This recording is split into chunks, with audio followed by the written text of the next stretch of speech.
Interesting about the New Orleans Pelicans this past season was that there was a stark contrast between quality and quantity when it came to three-point shooting.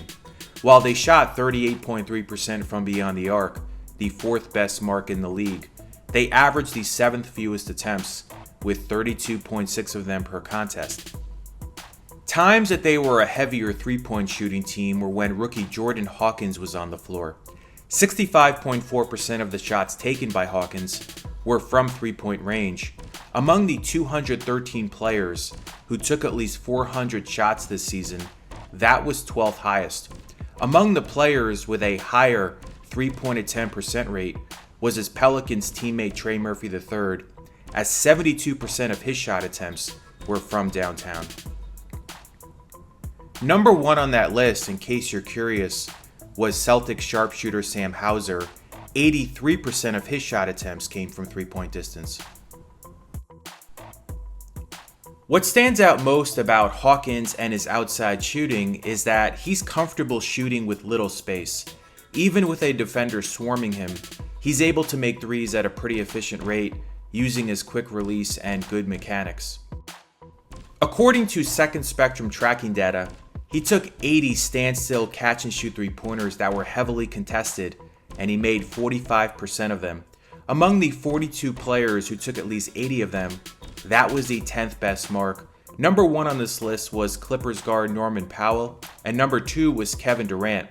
Amazing about Durant was that he took the third most heavily contested standstill catch-and-shoot threes, and managed to shoot just under 49% on them. That's extraordinary, although maybe unsurprising since we know how good of a shooter KD is. Where Hawkins shot it best, from a general standpoint, regardless of contest level and play type, was straight away. He made 44.6% of his attempts from the top of the arc, which was the 11th best mark among the 154 players who took at least 50 shots from this region. 10th on that list was his Pelicans teammate, CJ McCollum. On the other hand, Hawkins did not shoot it well from the three-point wings, only making 30% of his 156 attempts from these areas. Overall from three-point range, he shot 36.6% on 298 attempts. What's arguably most striking about him, though, is his off-ball movement. When I watched him at UConn, I was extremely impressed by his ability to navigate around screens, whether they be down screens, flare screens, or any other, and stay balanced when he squared up to the basket. And we're seeing it in the pros as well. Now, he didn't shoot it extraordinarily well from three-point range coming off an off-ball screen, 15 of 41 to be precise, but it looks smooth and effortless.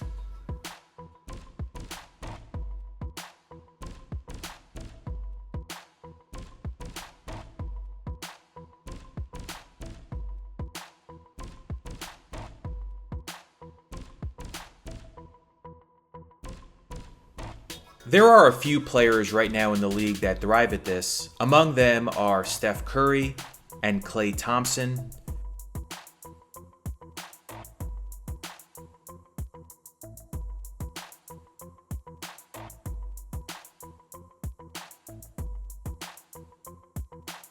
Lauri Markkanen is terrific at this, especially at his size.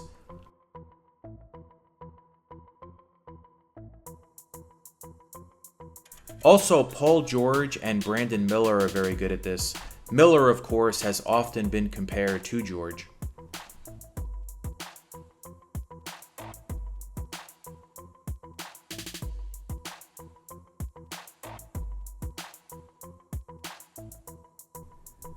Now, Hawkins didn't shoot it well inside the arc on a general level. On drives and cuts combined, he only shot 41% on 71 attempts. Out of 325 players with at least 50 of these shots, that was the sixth worst mark. A lot of his attempts going to the basket were wild and out of control, not really showing much creativity.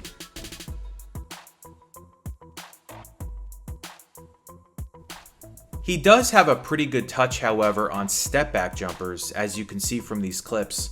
From two-point range, he made 13 of his 26 step-back jumpers.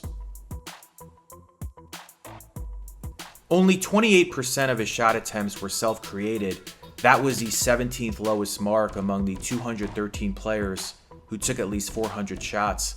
He also had one of the worst field goal percentages in transition, just 39.5%.